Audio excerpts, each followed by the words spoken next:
All right, folks, coming up on Roland Unfiltered for Tuesday, February 5th, 2019. Donald Trump gives his State of the Union address tonight, but members of Congress are already reacting to it. We pretty much know what the hell he's going to say. We'll hear from Congresswoman Karen Bass, chair of the Congressional Black Caucus, and also Ayanna Pressley, new member of Congress from Massachusetts, and Brenda Lawrence of Michigan will join us live. More drama in Virginia as blackface shamed Governor Northam hires a private eye to try and figure out who is in those racist pictures. I wonder if it's going to be the same folks that O.J. and Donald Trump hired. Also, the woman accusing Lieutenant Governor Justin Fairfax of sexual assault has hired the same D.C. law firm represented Dr. Christine Blasey Ford. We have those details. Actor Liam Neeson confessed to trying to kill a black man in revenge for his white female friend being raped. I'll break down to you why that's very familiar to black folks in America. Also, updates on two legally armed black men being killed in seconds by police officers. One of those cops was cleared in Alabama. His mother speaks out. We'll talk with attorney Ben Crump. We'll also take a look at a school district in Michigan that's being sued for having a racist environment all over its school system. It's time to bring the funk on Roland Martin Unfiltered. Let's go. He's got it. Whatever the biz, he's on it. Whatever it is, he's got the scoop, the fact, the find. And when it breaks, he's right on time and it's rolling. Best believe he's knowing. Putting it down from sports to news to politics.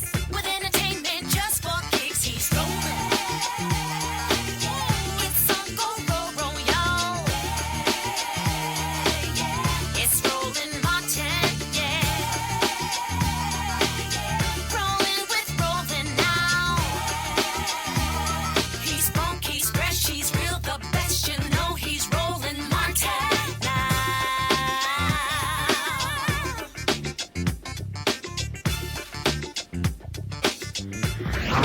Martin.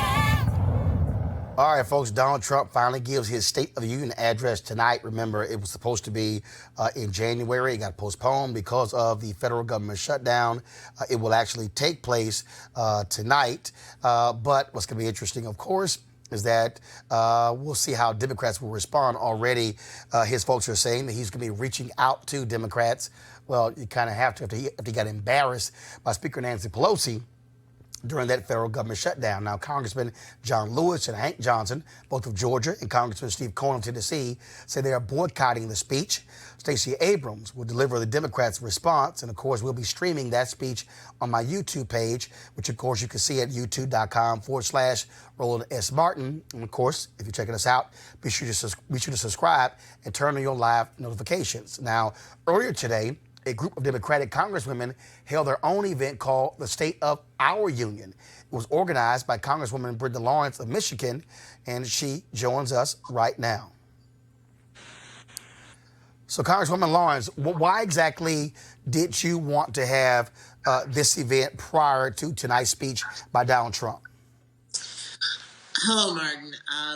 I wanted you to know that I am the chair of the Women's Caucus for the 116th Congress representing the Democratic Party.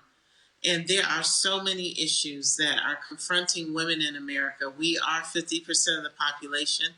We're only 25% of the voice of Congress. Martin, when it comes to issues for women in healthcare, do you realize that we are the largest country in the world that are losing women to childbirth? We are actually going backwards. When it comes to equal pay, women throughout their lives who are paid at a lower rate than a man, even in retirement. And when we talk about these issues, we have talked so much about the right to work in an environment that's free of sexual harassment. These are issues that don't normally come to the forefront. And we're going to be fighting for those issues. Talk about those various issues. I mean, obviously, a significant number of Democratic women, but you also have Republicans, very interesting. They have the same number of women on the House side they did a decade ago. And so when it comes to the parties, it seems that one seems to be more interested in electing women than the other. You know, I've had that conversation with the women on the Republican side. They're embarrassed, and they are really working hard and have actually put together a group just to recruit women to run for their party. But in addition to getting women to run for their party, they need to do some self-examination. Are you the party that actually speak and fight for rights of women? And if you're not, then this is your wake-up call. There's only 13 women on the Republican side versus 96 on the Democratic side. And so what is the next step when it comes to policies? I mean, so news conference is one thing, but policies and laws is another. Absolutely. So we will be passing the Equal Rights Amendment. We will be passing the Fair Wage Act, which requires companies to disclose the salaries of their workers. So often you'll see women working side by side and minorities with others, and they're paid at a lower rate doing the same work. Requiring those who have federal contracts and those in the federal government to disclose those salaries is one thing. The other thing is to make sure that we have in law the Equal Rights Amendment that we have been struggling with. People say that we should have equal rights, but it should be part of the law. And so we're very excited about that. We've been on this journey for a long time. The other thing is domestic violence rights. What are women's rights when it comes to domestic violence? You know, we have women sitting in prison who time after time again have reported assault, have been hospitalized. And when it gets to that point, a woman retaliates. I've seen women sitting in prison who have been held hostage as a result of domestic violence. That's going to be something that you see we take up. And then in healthcare, women and our health issues are unique. So things like paid maternity leave. You know, we need to talk about poverty when it comes to women. The largest group in America, when we look at poverty and put everyone who's in poverty together, the number one demographics of poverty are women, head of households with children. And so if we are really serious about reducing poverty in America, we're going to have to talk about educating women, talk about jobs, talk about providing tax credits and support for child care. A single woman, head of household with children, 60% of her pay goes for child care. All right, Congresswoman Brenda Lawrence, I appreciate it. Thank you so very much. Thank you. All right, folks, and again, that news conference was held a little bit earlier, and so right now we want to hear from a couple of those women. First off, Congresswoman Karen Bass. She is the chair of the Congressional Black Caucus, and then next, Ayanna Pressley, of course, a new member from Massachusetts. So I'm here to talk about the state of black women in this country. So the state of our pay is unequal. According to the U.S. Census Bureau, black women in the United States are typically paid 61 cents for every dollar paid to a white man. But instead of creating job programs or investing in raising wages, what does the Trump administration do about it?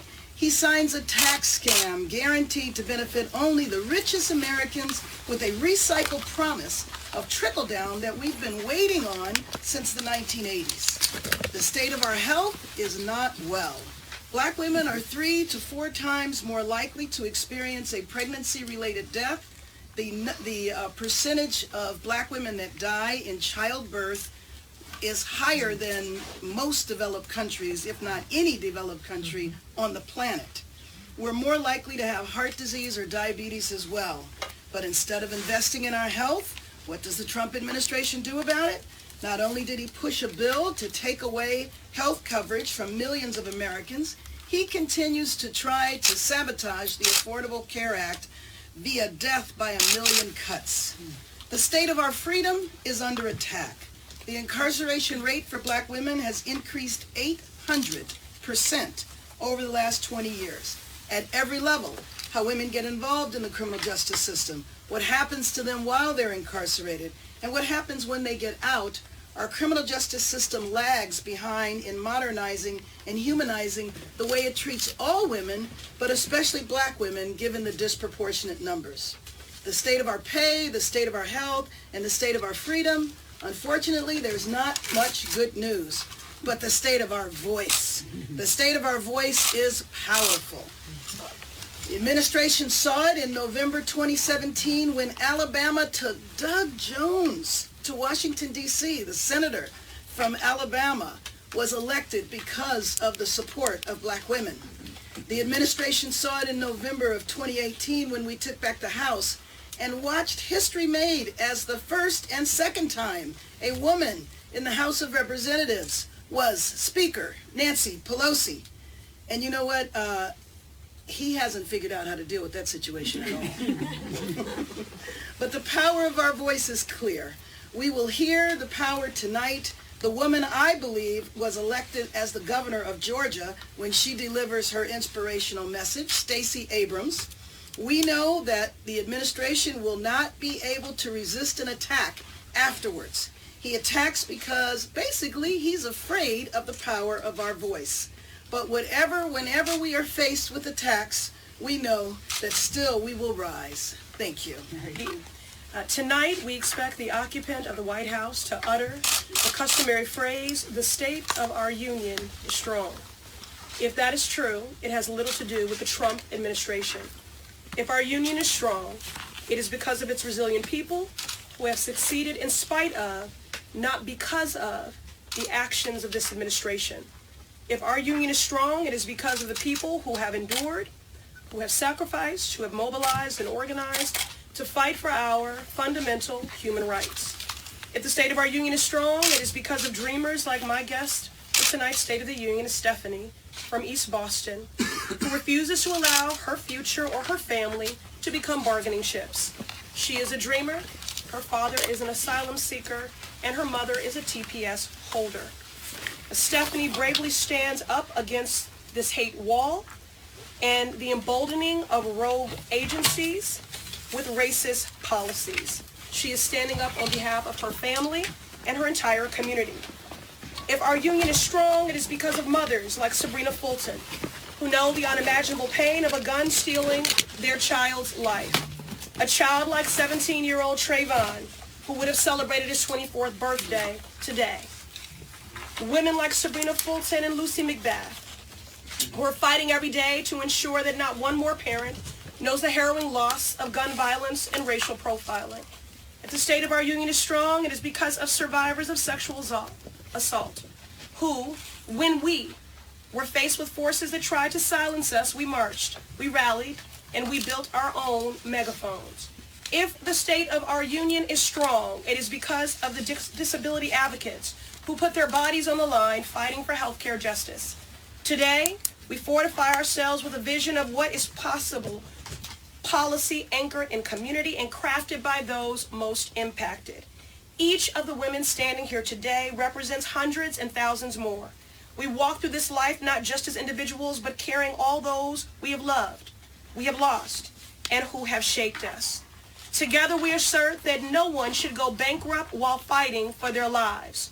We can have Medicare for all. We can act with urgency to save our planet, to enact a Green New Deal. Every person deserves a good job and a livable future. We can tackle the growing maternal mortality and female incarceration rates for Black women. Together, we will address the staggering student debt that is crippling dreams and choking at the full promise of our nation. Together, we can actualize our commitment to fair pay for fair work and provide back pay to our contract workers crippled by the shutdown and the pay that they deserve. Together, we can end the public health crisis of gun violence that is claiming lives on city blocks, at schools, and in our faith houses. We have the conviction, we have the political courage, we have the women we need to lead us through this pivotal moment in our nation's history. We have each other, and we are the majority. All right, folks, let's go to our panel. Jessica Fulton, Economic Policy Director for the Joint Center for Political and Economic Studies. Malik Abdul, Republican Communications Consultant. Teresa Lundy, Founder, TML Communications. Now, Obviously, everybody's talking about Donald Trump. I was going to be reaching out to Democrats. Okay, his State of the Union speech. These are typical. What do you expect tonight?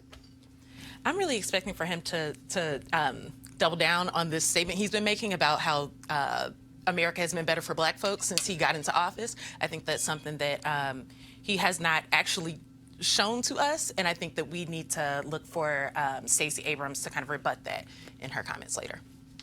Yeah, I think we're going to get some, he's going to reach across the aisle in some ways. What I would like to hear is what he offered as far as DACA. I would like to hear more of that. From what I'm hearing, even on television, it's not going to be a combative sort of State of the Union, which is what I prefer. Of course, it's all, for the cameras, the whole standing up, sitting down. We're going to expect more of that.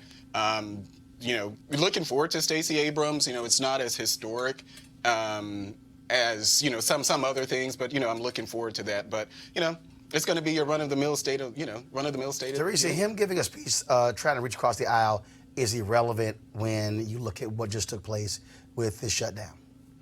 Exactly. So what I expect, and many of the blogs were saying earlier today, that Donald Trump is going to talk about Donald Trump. He's going to talk about his accomplishments all before he gets to his beloved wall.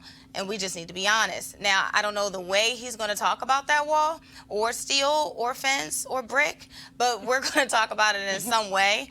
But again, I would love to see if, we can kind of round up that statement and probably begin to start to heal the country outside of just talking about what he's done and why you need to keep me in office. And, and to your point, one of the things that we were told before the shutdown, the idea is that we need to open up the federal government in order to get the negotiations going.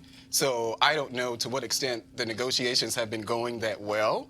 From what I'm hearing from Nancy Pelosi, her answer is still no. Correct. But as I've said on the show before, slat, wall, whatever it is that you want to call it, we're talking about border security. So however people want to characterize that or phrase it, the wall has become a symbol, if you will, kind of like as the Republicans are for amnesty. Anything that smells like it could be amnesty. I think that's where we are now with the wall, that anything that seems like a wall, Democrats are against. But they do agree that they're for border security. You got a dude early talking about, okay, it's going to be a human wall. I mean, he's sticking wall to anything. Yeah, right. That's nonsense. Yeah, that's not going to be any sort of human wall. It's going to be a steel slat, whatever it is. And what I'm hearing is that they're a bipartisan group. They're working with border officials to actually see what it is that they want and identify the locations that they want those in. And I think that's the approach that we should be doing. I think that's a little too far off. So, those conversations I feel like should have happened earlier as we were even constituting what that $5.7 before we shut looked down. like. Yeah. Before we shut down and as we put that budget together. So, kind of going into it tonight, I think we're kind of going to hear the same thing. And I think he actually might bring up the furlong, but I'm not sure. Well, Jessica, well, for one, they're also saying that, okay, he's not going to call for this national emergency. Right. Okay, it's also kind of hard when you're the idiot who tweets out how border crossings are down. You're kind of defeating your own point that there's this big emergency. Right, and so what we really need to pay attention to is, as you said, if what we want is actual border security, that doesn't necessarily mean a wall, right? Like what we've seen is that we have evidence that this wall will not work in the way that he's talking about it. And so I think we need to think about it that way. Of course, also on tonight is always a big thing. Members of Congress, they invite different individuals to watch the speech. Well, of course, Iowa Congressman Steve King, he, of course, had to say who he's going to invite. So we went ahead and just going to name him the Stuck on Stupid Person of the Week. Roland? Stupid! Okay. So you only get one ticket, okay? This is the guy who has no committee assignments. So he decided to invite the minstrel show, Diamond and Silk. This is what he live tweeted. Having only one ticket, I invited one of the two guests for the State of the Union tonight, Lynette Hardaway and Rochelle Richardson, otherwise known as Diamond and Silk. Diamond won the coin toss. Both will be my guest speakers at COS in the morning. I don't accept the characterization of them as a minstrel. They are a minstrel show. I don't think you know they're not even real Republicans. They are a minstrel show. But I don't think that they're a minstrel show because they're entertainers. No, they're not entertainers. I think they're entertainers. Have you ever interviewed them? No. I have. Twice. They are a minstrel show. I don't agree with any characterizations as minstrel shows, just of black people generally. Okay, but if you're black people and you're performing a minstrel show, I'm going to call you a minstrel show. I don't think that they're performing a minstrel show, but to your point, I'm more interested in, I think, is it Matthew Charles? Matthew Charles is the guy who, as one of the first inmates who was released from the First Step Act. I'm more interested in people but that's my point, Teresa. We can't take Steve King seriously. That's my point. Yeah. Those are real people. And here you got a guy who got slapped down for praising white supremacists. Correct. What does he go do? Ooh, let me go find two of the black people. That's what he did. A minstrel show. Supporters, who actually flipped a coin and decided, they're going to show up, probably with their better half on FaceTime. So I'm not a fan of them. They came to Philadelphia a few months ago, and that's the first time I've heard somebody coin them as a minstrel show, but I can actually probably say that's really what it was at the hotel, and I was just like, bruh, we got to do better. Yeah. Because the audience wasn't African-American centered. It was, white, in a black neighborhood. So, I was very... It's a minstrel show. Simple as that. Just call it what it is, and that's exactly what they are. All right, folks, got to go to a break right now. When we come back, I'm going to talk Liam Neeson, and he made some quite interesting comments about hunting down black people.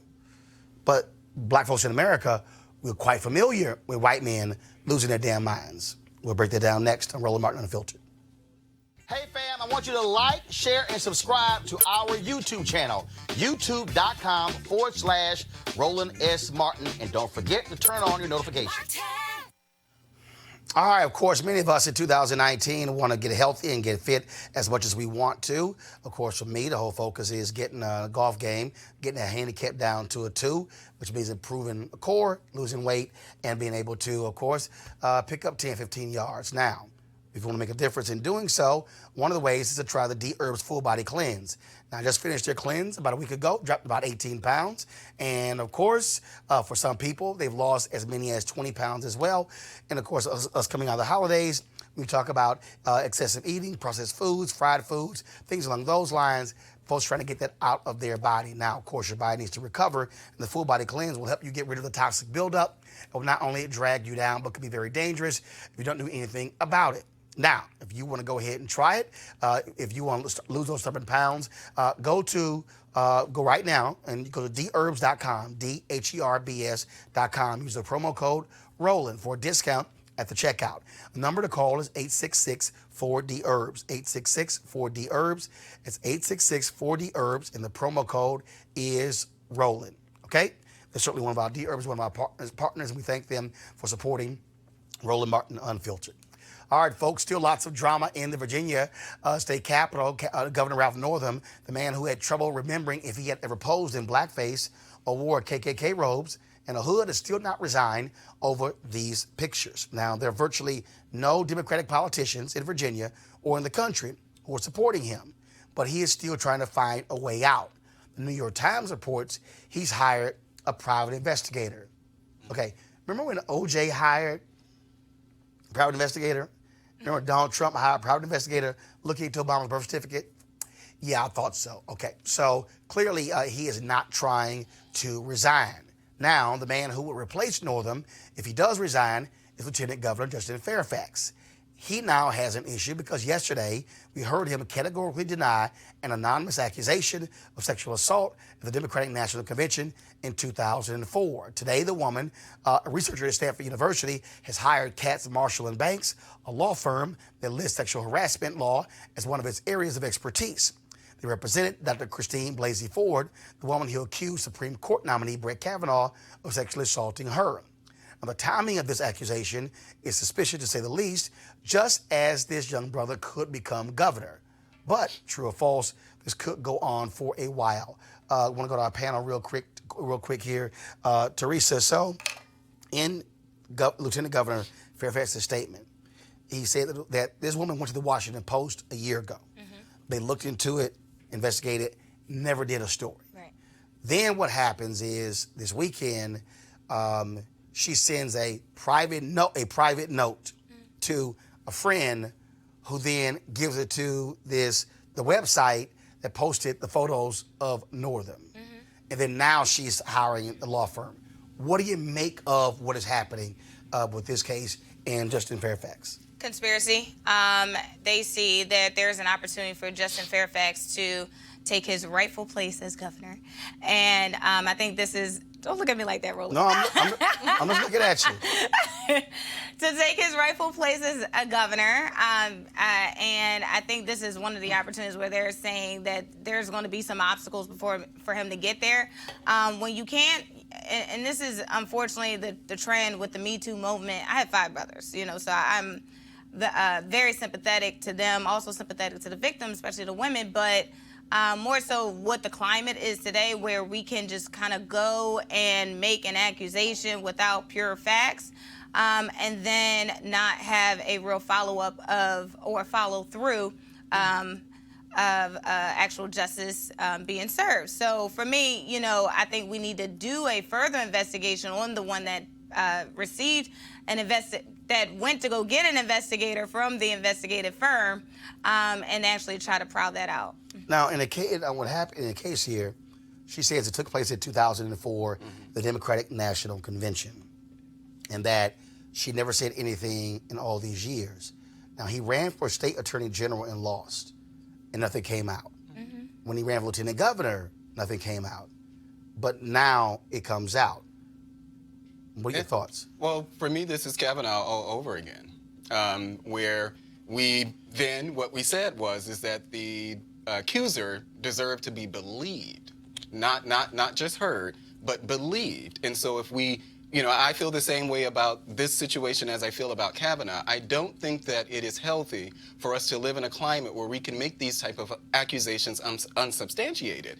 Sure, the Washington Post decided not to, the Washington Post didn't find anything, but this is similar to Kavanaugh. No one found anything with Christine Blasey Ford. No one found anything there, but it became a story. And I think this is the sort of tit for tat. You're going to have a lot of people who will say, they're very concerned now. We're really concerned about that Fairfax could have done these sort of things, but it's more so political. It's the get back. It's like, well, remember what you did to us, and now we're going to do the same thing to you. Yes, Fairfax. I'm surprised. How is it that Northam, no one knew about the yearbook photo throughout his... So interesting. Since 1984. We need to talk further about where the medical school he went to, because And he didn't remember when How do you not which remember? blackface time was I in the yearbook photo or not. And I just had a little shoe polish, and you heard his explanation. Well, so, if you know that shoe polish, it doesn't really come off. So I just put a little shoe polish, and I danced as Michael Jackson, and I won because I did the moonwalk. Bruh. Come on now. I mean, and so we have to look at these sort of things. That's why my position when these things happen with Republicans is generally, okay, well, let's just hold back for a minute, because I refuse to believe that these people have come, they've arrived at their respective, places in career, and nothing like this has come out before. I think I would love to see a Governor Justin Fairfax as well, right? But I think we really need to be cautious in how we think about how we talk about women who come forward with these kinds of accusations. I think those are very serious things, and I don't think that people generally do this because you're not elevated as a woman because you come out and say that somebody did something like this to you, right? And so we just have to be mindful of that. Especially black women. Especially black women, right? And so we just need to be mindful of that. That said, we do know that Governor Northam wore blackface at some point in his life and felt like that was something that was normal for Virginians at that time. Next to somebody with a white hood. And so, and the problem that I have with the story is that I think what I heard is that someone who attended the school, they were so bothered, they were so offended by his comments around abortion that then they decided to. They're so offended by abortion that they decided to leak it now, as opposed to it wasn't offensive not then. the issue itself, but because It's abortion comments. Right. Right. That gives a real He indication could be of. racist. Oh, that's fine. That's right. Right. But Just not abortion. it. No. Shows us their priority. Right. Gotcha. All right, folks. Let's talk about this next story. Now, when actor Liam Neeson admitted during a recent interview while promoting a new movie that he once went looking for an anonymous black man to kill as a way of seeking revenge for a white female friend of his being raped, it shocked the sensibilities of some. But all Liam was doing was revealing what has been the white man's longtime rage, protecting his precious white woman from those savage black brutes. It is the story of the black man in America. Now, in the interview, Liam said that once his friend revealed the rape and the man's skin color, for several days, he walked the streets looking for a black man, any black man, to approach him. And if that happened, he was ready to pounce, taking out his anger on any black man to serve as proxy for raping his friend. And it took me a week, maybe a week and a half to kind of go for that. And she said to me, "Where are you going?" I said, "I'm just going out for a walk, you know." She said, "What's wrong?" "No, nothing's wrong, fine." Now, he offered a further explanation. And I come from a society, I grew up in Northern Ireland in the Troubles, and I knew a couple of guys that died on hunger strike, and I had acquaintances that were very caught up in the Troubles. And I understand that need for revenge, but it just leads to more revenge and more killing and more killing. And, you know, Ireland, Northern Ireland's proof of that, you know. All the stuff that's happening in the world at the minute, the violence is proof of that, you know. So it's, but that's, yeah, primal need, I understand, you know. Now, folks, Tuesday in an interview on Good Morning America, Robin Roberts asked him about the controversy. Quote, "I'm not racist." This was nearly 40 years ago. Sorry, Liam, you don't get off that easy. The reason why I can't just easily brush off Liam's racial revenge story is that our history is filled with similar stories. White woman cries rape, and black men pay the ultimate price at the hands of the Liam Neesons of the world. If you take a tour throughout history, one of the great reasons for racial separation was the fear of miscegenation. Whites and blacks having interracial babies. Now, some of the most hateful and vile speeches and writings by politicians, journalists, and other white men in the 1700s, 1800s, and 1900s was the fear of their precious white women being violated by black men. The thought of black men touching their pristine white women drove these white men mad, leading to acts of brutality against many across the country. The image you see right here is Jesse Washington. Now, in 1916, Jesse Washington was a black teenager working in Texas. He was accused of raping and murdering the white wife of the man whose farm he worked at. Once convicted, the trial, first of all, lasted an hour, and the jury deliberated for 4 minutes. He was dragged from the courthouse and lynched in Waco, Texas. His body was burned, and his remains were dragged through the town, body parts sold as souvenirs. 1921, the Tulsa race riot, legendary because of what was known as Black Wall Street, an area of Greenwood, Oklahoma, where numerous black-owned businesses thrived. When a black man was accused of raping a 17-year-old white woman, white men went on a rampage, leading to the deaths of nearly 300 black folks, more than 6,000 injured. The 35-block area that was considered the wealthiest black community in America was totally wiped out. The Oklahoma Commission that studied the Tulsa race riot of 1921 determined that the city conspired with the white rioters and were responsible for the destruction. But Oklahoma has refused to pay reparations to the descendants of the Tulsa race riot. Many of us know about the Rosewood Massacre because of the 1997 film directed by John Singleton starring Ving Rhames and Don Cheadle. In 1923, the all-black town was destroyed by a mob of white men after a white woman in a nearby town was beaten and supposedly raped by a black drifter. The charges were never proven, but that was enough for white men to terrorize the black residents of Rosewood.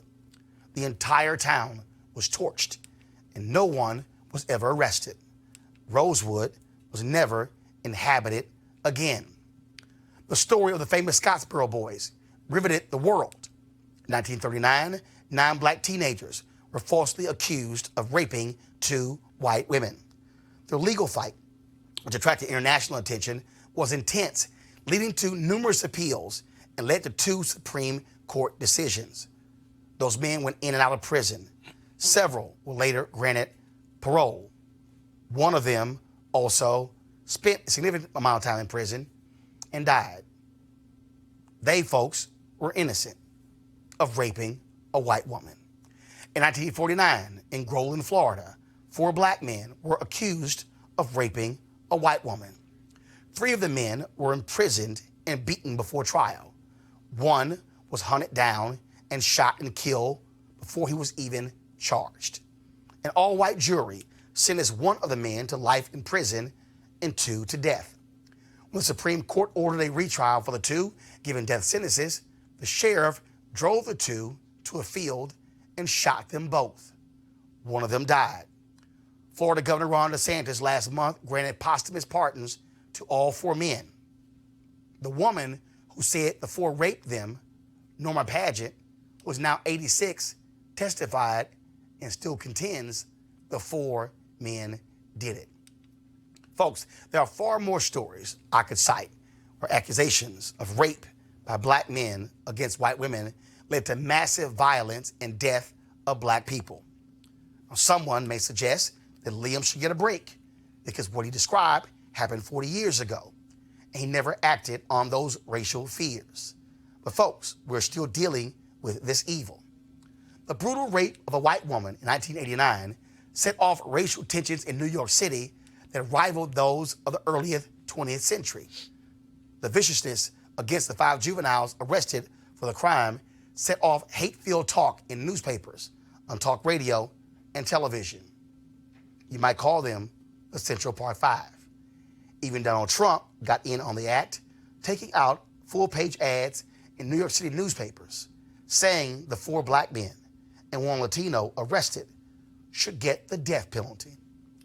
Even though the men were exonerated after they went to prison, Trump, to this day, has refused to apologize to the Central Park 5. You may say, well, that was 1989. Okay.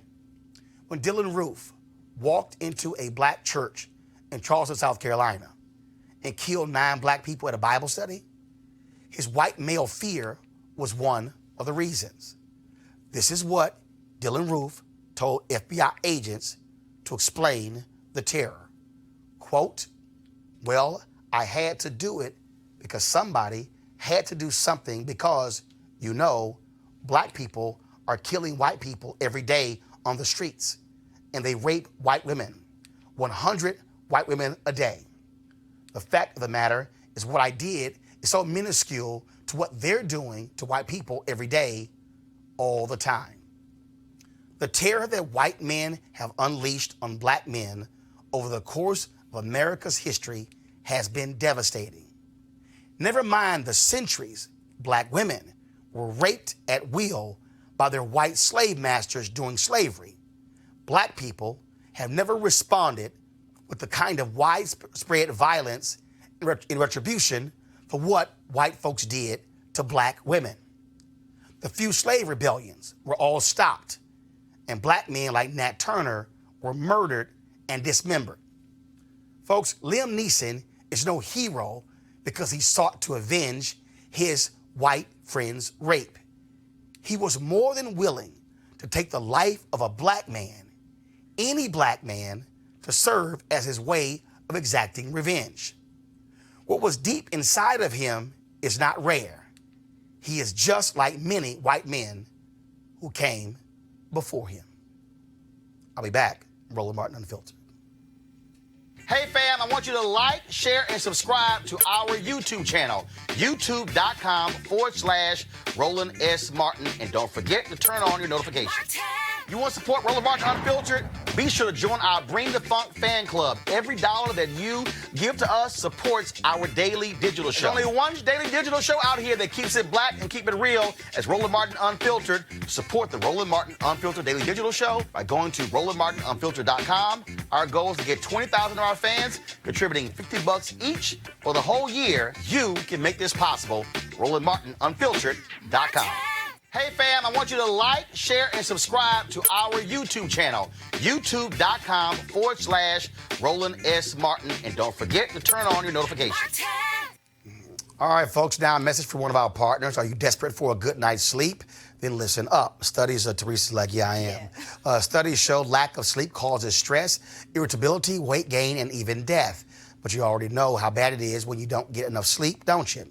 You try sleeping pills with their annoying and potentially dangerous side effects. Trust me, I understand. Now, maybe if you wasted money on the latest miracle pillow that promises a good night's sleep. Have any of those worked? If not, this might be a solution. It's convenient, inexpensive, has zero side effects, and it's flat out work. So if you want to experience deep, restful sleep, start tonight. Visit www.sleepmusic.com. Now, very interesting. This weird little known trick is already helping thousands of people around the world experience better sleep, deeper rest, and happier mornings. And with a full 90-day money-back satisfaction guarantee, what have you got to lose? And simply visit sleepmusic.com to see how this amazing sleep solution can help you. Do me a favor, use the promo code RADIO to get $10 off. That's www.sleepmusic.com. Use the promo code RADIO to get $10 off. All right, folks, let's go to this story out of Alabama. Listen to these words. The officer reasonably exercised his official powers, duties, or functions when he shot. Those are the words from the official report of the Alabama Attorney General clearing the cop who shot and killed E.J. Bradford Jr. And the killing took place on Thanksgiving night at a mall outside of Birmingham. And here's what we know. There was a man firing shots at the mall, but the man was not Bradford. Bradford, who was licensed to carry a firearm, ran toward the shooter. That's when the cop, without so much as warning, shot him dead. And according to an independent autopsy, shot him in the back. E.J. Bradford's mother had this message for Alabama Attorney General Steve Marshall. Attorney, I want to know if that was your child. Would you consider this justice? Would anybody consider this justice? You shoot my child 3 times and y'all call that justice. I mean, 3 times in the back. You put yourself in this situation and tell me how you would feel. Because as a mother who carried this child in her stomach,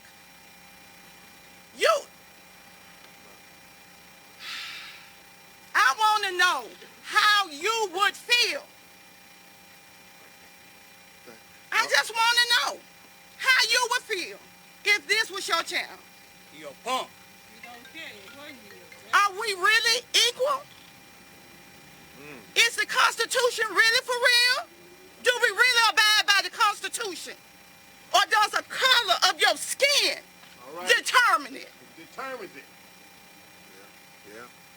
The Bible says there's no difference between Jews or Greeks or anybody. When Jesus died, he died for us all. So maybe we need to revisit the Constitution.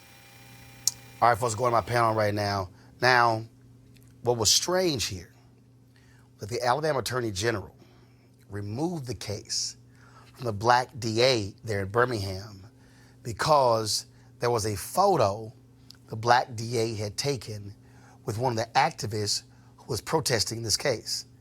Yet the same black activist was in a photo with the Alabama Attorney General. And for Ben Crump and others, they say that it is shameful that why did the Alabama Attorney General step in and remove this case from that black DA, and now we have the result of the Alabama Attorney General. I can't imagine what his mother is going through right now. And I think, she really speaks to what I think a lot of people are thinking. Like, she did not see justice. She is not seeing justice. And so I think, yeah, that's an issue. And so we see this time and time again, whether it's Tamir Rice, whether it's Trayvon Martin, whether it's Mike Brown. Actually, if you guys... Trayvon Martin wasn't a cop. Right, it wasn't a cop. Go ahead. My point is talking about how black men are viewed. So he was viewed as a threat. The 12-year-old Tamir Rice was viewed as a threat. Yep. Mike Brown, if you guys don't remember, the cop described, I think it was Darren Wilson, described Mike Brown as he was bulking up as if he was getting ready to run through bullets. So we know this type of, even if we go back to the super predator of the 1990s, these black men, black people are generally seen as threats. And so this is what we're talking about here. In Birmingham, I will say that this particular mall, and I've had this conversation with people just describing, so this mall in Birmingham, the Galleria, it was full of black people. And we do know that there were a lot of people, the reports were that there were a lot of people that actually were carrying inside. And that's how the situation happened with the guy here, that there were a lot of people running with guns inside the mall. So I do want to say that... Well, no. I haven't seen reports that there were a number of people with guns drawn. Well, I don't know if it was drawn, but I do know that there were definitely reports that there were a number of people there actually with guns. You mean the population, like the inside the mall? Okay, not the police. I'm sorry. I have not seen that. But again, Teresa, to have an officer on the scene, not yell a word, not officers put the gun down. No, this cop immediately started shooting. The fear of the FOP is damaging to African Americans as a whole, and it has been since the beginning of time. If we're talking about any type of reform, look, I am all for the criminal justice system, but we really have to take a look at our policing. But also reforming the department. And I think they've tried to make, and I'm talking about different counties and different cities have tried to make reforms in the department, but they do it very slightly by putting an African American at the head, right? But not really reforming some of the policies within it. And thus, we still have some of these brand new police officers in these counties that are still afraid. I mean, they went through the training of how to protect yourself, but they didn't go through the sensitivity training on how to protect the body as a whole and not just see African Americans as just, something, they'll get over it, or just see them as not so much of a person, right? So holistically, if there's any type of legislation, any type of bill that needs to come from any of our African American leaders, I would say we need to do something that has to do with policing within the police department. Yeah, and all of the stuff that we're talking about, well, I won't say a lot of it, but I imagine that a number of things that we're talking about here is implicit bias. Absolutely. So how do you legislate that? How do you really address that? Because I do think that that's at the heart of a lot of this, where it's an assumption. Well, we have to come at their money. There's still officers and who are still collecting pensions after shooting and killing young boys and young women. But we even have juries. We have juries who hear these cases. And I don't know if that was the case with Tamir Rice. I can't remember. But we have juries who hear these cases. In the case of Tamir Rice, same problem. Tim McGinty, that DA, essentially acted as a defense for these cops. Took it to the grand jury, no indictment from the grand jury. And that was one of the reasons why he got his ass thrown out in the Democratic primary in the next election. Same thing happened to Bob McCulloch in the Michael Brown case. Got thrown out by Wesley Bell in the most recent campaign. But the issue that you have here is having the Attorney General step in and remove this case from the black district attorney solely because of a photo he took with an activist. That he was also pictured? When the same activist was in a photo with the white attorney general. We finally got Ben Krupp on the phone here. So Ben, Just what do you make of this Attorney General? This was the one thing folks feared by him removing the case from the black DA, that he pretty much was guaranteeing this cop would not get indicted. That's exactly right, Roland. I'm here with E.J. Bradford's family and supporters outside the Hoover, Alabama City Hall, and they are announcing that there's going to be a state of the union tomorrow at the Attorney General Steve Marshall's office in Montgomery, Alabama, because I've never seen disrespect like this, Roland. And, you know, we've been on some battles over the years, but this Attorney General did not even have the respect to talk to the family on the telephone once, not much less to meet with the family today when he announced this decision. And on top of all of that, Roland, he released the report and the videos that he wanted to release. We still haven't got all the videos released yet, but he released it to the media before he released it to the family. So since he didn't have the decency and the respect to come and see the family in Birmingham, Alabama, the family and all the supporters and protesters are going to see him tomorrow at his office and show him the same respect that they gave them in the community when he usurped the authority and took it away from the first elected African-American DA. And as E.J. Bradford's father said, it was because it was an orchestrated cover-up, and he was going to do this all along. Everything in that video is just his version of trying to sanitize the unnecessary and excessive use of force they used to kill E.J. Bradford Jr., who was shot 3 times. And when you look in that video, Roland, there is nothing that E.J. Bradford did that he did not have the legal right to do. In this whole report that they issued, never did they say he was not a law-abiding gun owner with a permit to own such gun. And here in Alabama, where the gun law is really strong, you have a right, if you have a permit, to defend yourself or for the protection of others. E.J. Bradford was not involved in any altercation now that we see this video. In fact, when the confrontation first started, he had his back to the confrontation. When the shots rang out, he ran away, just like everybody else. They tracked how far he ran. 50 feet he ran away, and then he looked around and saw that his friend, Brian Wilson, wasn't with him. That's when you see E.J. Bradford pulls out his gun, and he turns around and starts going back towards where the shots rang out. We don't believe he ever saw the police and didn't even know they were there.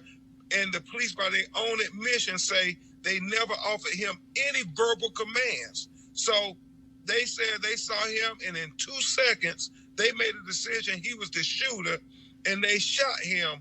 The one officer 3 times, the other officer never pulled his trigger. You know we're going to get into that in the civil trial, but it's really important, Roland Martin, the fact that they issued no verbal commands and made this decision because E.J. Bradford was a law-abiding citizen, never been arrested once. Never, ever had he failed to disobey lawful commands given by police. But because they saw a black man and had a gun, never questioned the fact whether he was a gun owner who had a permit. They just saw black, they saw a gun, and they shot. And it is just so disrespectful to his family that they have not yet released the name of the police officer. Why are they protecting this officer so much? I understand. Being Crump, brother, I appreciate it, man. Thanks a lot. Keep us updated on what goes on. Will do, Roland. State of the Union tomorrow in Alabama. All right, sir. Thanks so much. All right, folks, we have an update on the police killing of a security guard in a Chicago suburb. Jamil Robertson was subduing a man who had fired shots inside a Robbins, Illinois club. Robertson was wearing a vest with the word security on it. A police officer rolled onto the scene, told Robertson to drop his gun. When he didn't drop the gun he was licensed to carry, the cop shot and killed him. The cop, Ian Covey, is white. Some body cam footage of just after the shooting was obtained by USA Today under a Freedom of Information request. Here's part of it as a different officer is confronted by another security guard at the club. Because your man shot my man. Who did? The police shot security. That's what happened. That's all. And we getting shot. Okay. Stupid. Okay. The family of Jamil Robertson has filed a federal lawsuit. The Illinois State Police are investigating the shooting and expect to have a final report in April. Real quick to our panel here. Again, the NRA always talks about, being armed, things along those lines. Reality is this. If you black with a gun, you do not get the benefit of the doubt. No, we don't. And I mean, this is exactly what we've been talking about. In a situation like this, a guy has on a security. I mean, what more would the police need to identify someone and separate them from the crowd? What more do you need? I don't know what kind of vest it was, but security. They all look the same. So what more do you need to actually show that I'm actually legit? And this just goes to is how black bodies are devalued. I feel like this is. I feel like reading an Octavia Butler novel or something after this. Yeah, I mean, unfortunately, if you're not white, it's not right. So all these stories are hurting my heart right now. It's just so back to back. And it's like, what more can you do? How many more rallies? How many more protests? Do you do before we actually decide to really come together and start doing what they're saying we expected them to do? And I'm not saying we need to go there. That's definitely not what I'm saying. But it's really getting to a point where, all these reforms aren't working. And I'm unsure. Roland, what are we doing? And I think, like you have earlier, we talked about Liam Neeson. That's somebody that does not have power, that admitted that he went out and was trying to target black people, right? These are people who have state-sanctioned power. They have a gun, and if there's something that's happened to them in their past, we don't know what they're dealing with, what kind of trauma they're placing on black folks, and that's not something that we should be having to carry the burden of. Oh, and this is why I try to explain to people this is what it means when you're black in America. Right. Okay, so you could talk about we're all the same and kumbaya. No, that ain't the case. You are treated differently when you're black in America. Now, folks, check this out. Imagine trying to get an education in a school where the use of the N-word and offensive terms like dirty Mexicans are commonplace. Now, this particular school district in Michigan is 91% white, less than 1% black.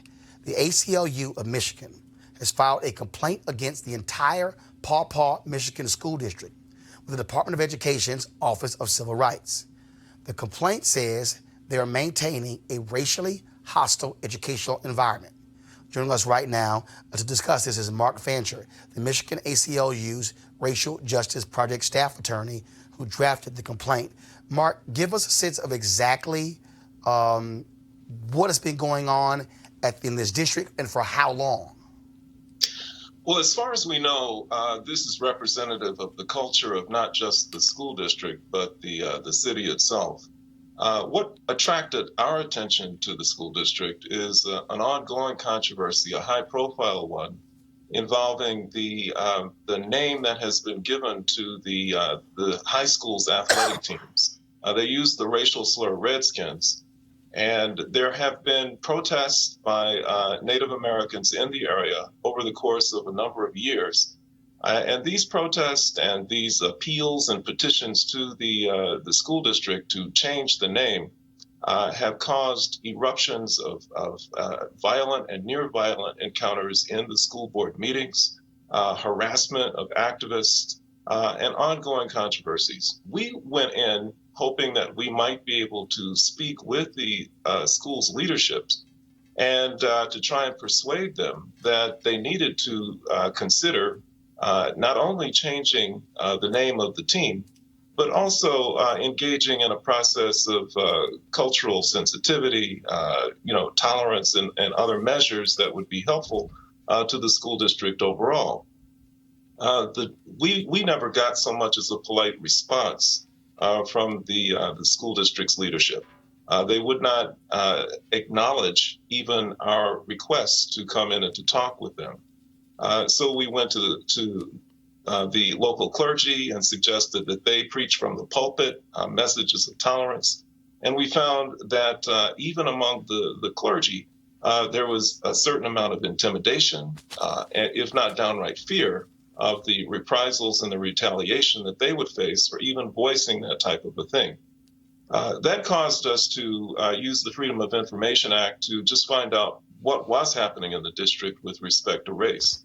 And what we got back was a large stack of school records and documents that related story after story of some of the most horrific kinds of racial discrimination, harassment, and bullying that we've seen in a number of school districts. A foreign exchange student being asked if she's a member of the Taliban, constant use of the N-word.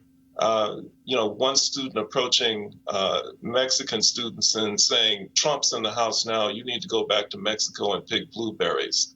An adult who attended a school board meeting with the intent of voicing opposition to the Redskins name, who was punched in the face by someone who supported it. And so once we found that we were getting nowhere with respect to efforts to actually engage in dialogue, we felt we were left with no alternative but to go to the Department of Education's Office for Civil Rights. But here's the problem. When you say the Department of Office of Civil Rights, we're talking about Betsy DeVos. That's correct. They haven't shown they gave a damn about civil rights. Oh, that's clear. But we have to play the hand that we're dealt with. The other alternative that we might have would be to file a lawsuit in court on behalf of victims of this type of discrimination. But honestly, we've not found anyone who is prepared to do that. That's the level of fear that exists in that community. Just stepping out and revealing your name as someone who opposes this is something that creates that level of fear. And, notwithstanding the politics of Betsy DeVos, it is our hope that the strength of the case itself will be one that will, at the very least, prompt an investigation by the Office for Civil Rights that can possibly lead to the discussion that we've wanted to have with school district leadership all along. And we may be able, through alternative means, to accomplish some of the things that we've hoped to accomplish. All right, Mark Fancher, good luck with that. We're certainly glad to see you guys on the case. Well, thank you very much. Appreciate your work. Thank you very much. All right, folks, before we go, I could not bypass another Stuck on Stupid Person of the Week.